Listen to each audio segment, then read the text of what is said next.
नमस्कार दोस्तों, मैं हूं डिम्पिका। और मैं हूं नीरजा। और आज हम आपको बताएंगे कि क्यों पिछले 7 सालों में भारत के मैन्युफैक्चरिंग सेक्टर में 54 लाख नौकरियां खत्म हो गई। सिर्फ नौकरियां ही नहीं, करीब 18 लाख से ज्यादा अनइनकॉर्पोरेट एंटरप्राइजेस भी बंद हो गए थे।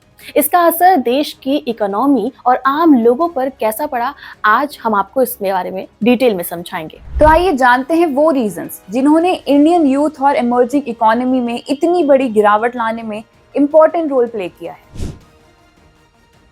सबसे पहले बात करते हैं रीजनल लेवल पर आने वाली प्रॉब्लम्स की।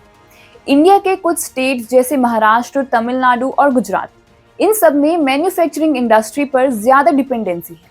ये स्टेट्स जीएसटी और डीमोनेटाइजेशन जैसे पॉलिसी चेंजेस से सबसे ज्यादा अफेक्ट हुए हैं। एनएसओ के अनुसार महाराष्ट्र और गुजरात जैसे राज्यों में स्मॉल और मीडियम स्केल इंडस्ट्रीज सबसे ज्यादा प्रभावित हुए। फॉर एग्जाम्पल, गुजरात में 2016 के बाद से 20% से ज्यादा स्मॉल स्केल इंडस्ट्रीज बंद हो गए। रूरल एरियाज में इंफ्रास्ट्रक्चर की कमी भी एक बहुत ही बड़ी वजह है। बिहार और उत्तर प्रदेश जैसे स्टेट्स में सड़क, बिजली और इंटरनेट जैसी बेसिक फैसिलिटीज की कमी के कारण इंडस्ट्रीज दोबारा उठ नहीं पाए। रिपोर्ट्स दिखाती हैं कि 2016 से 2023 के बीच में बिहार में स्मॉल स्केल इंडस्ट्रीज की संख्या में 12% की गिरावट हुई है, जिससे लाखों लोगों की नौकरियां चली गई हैं।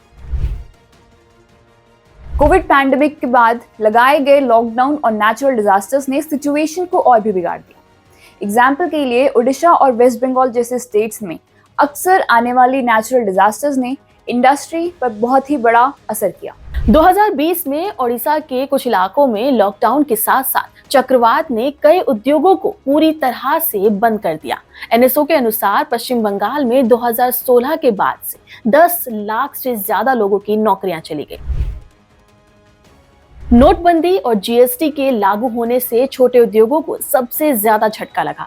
नोटबंदी से कैश की कमी हो गई, जबकि जीएसटी के कॉम्प्लिकेशंस छोटे उद्योगों के लिए भारी पड़ रहे थे। एनएसओ के रिपोर्ट के मुताबिक 2017 के बाद से छोटे इंडस्ट्रीज के 40% से अधिक बिजनेसमैन ने जीएसटी के कारण अपने बिजनेसेस बंद कर दिए, क्योंकि वो डिजिटल टैक्स फिलिंग और दूसरी कॉम्प्लिकेशंस को संभाल नहीं पाए। 2016 में डीमोनेटाइजेशन के बाद छोटे बिजनेसेस और अनऑर्गेनाइज्ड सेक्टर में कैश बेस्ड लेन देन खत्म हो गया। इसके साथ ही जीएसटी की प्रॉब्लम्स के कारण 50 लाख से ज्यादा छोटे बिजनेसेस अफेक्ट हुए।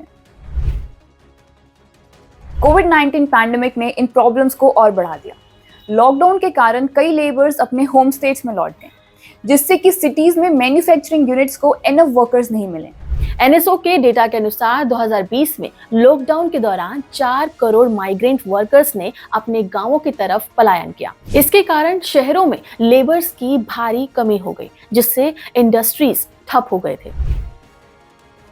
पैंडेमिक के समय ग्लोबल सप्लाई चेन में आई प्रॉब्लम्स ने इंडिया के कई इंडस्ट्रीज को अफेक्ट किया, खास करके टेक्सटाइल्स और इलेक्ट्रॉनिक्स जैसे सेक्टर्स में। एनएसओ के एक डेटा के मुताबिक ग्लोबल सप्लाई चेन में 2020 में 40% की कमी आई, जिससे कच्चे माल की सप्लाई बंद हो गई और प्रोडक्शन ठप हो गया। दुनिया भर में इकोनॉमिक रिसेशन ने इंडिया के एक्सपोर्ट बेस्ड इंडस्ट्रीज को भी अफेक्ट किया। यूएस और यूरोप में एक्सपोर्ट के ऑर्डर कम हो गए, जिससे कि इंडिया के कई छोटे इंडस्ट्रीज बंद होने के कगार पर आ गए। खास तौर से टेक्सटाइल और हैंडीक्राफ्ट इंडस्ट्री में एक्सपोर्ट 2020 से 2022 के बीच में 30% से ज्यादा घट गया, जिससे लाखों लोगों की नौकरियां खतरे में आ गई। ग्लोबल लेवल पर आ रही टेक्नोलॉजिकल प्रोसेस ने लेबर इंटेंसिव मैन्युफैक्चरिंग सेक्टर को अफेक्ट किया है। ऑटोमेशन और डिजिटलाइजेशन की ओर बढ़ते कदमों ने छोटे इंडस्ट्रीज को पीछे छोड़ दिया। सिर्फ 2023 में ही भारत के कई मैन्युफैक्चरिंग यूनिट्स ने ऑटोमेशन टेक्निक को यूज करना शुरू किया, जिससे लेबर्स की जरूरत कम हो गई और कई नौकरियां खत्म हो गई। 2022 की एक रिपोर्ट के अनुसार ऑटोमेशन के चलते कपड़ा उद्योग में 10 लाख से ज्यादा लेबर्स की जरूरत घट गई, जिससे प्रोडक्शन तो बढ़ा लेकिन नौकरियों में भारी कमी आई। तो दोस्तों, ये थे कुछ खास कारण जिसकी वजह से भारत में मैन्युफैक्चरिंग सेक्टर में इतनी बड़ी गिरावट आई।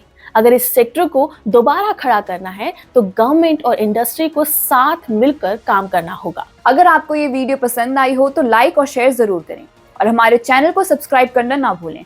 हम फिर मिलेंगे एक और इम्पोर्टेंट टॉपिक के साथ। धन्यवाद।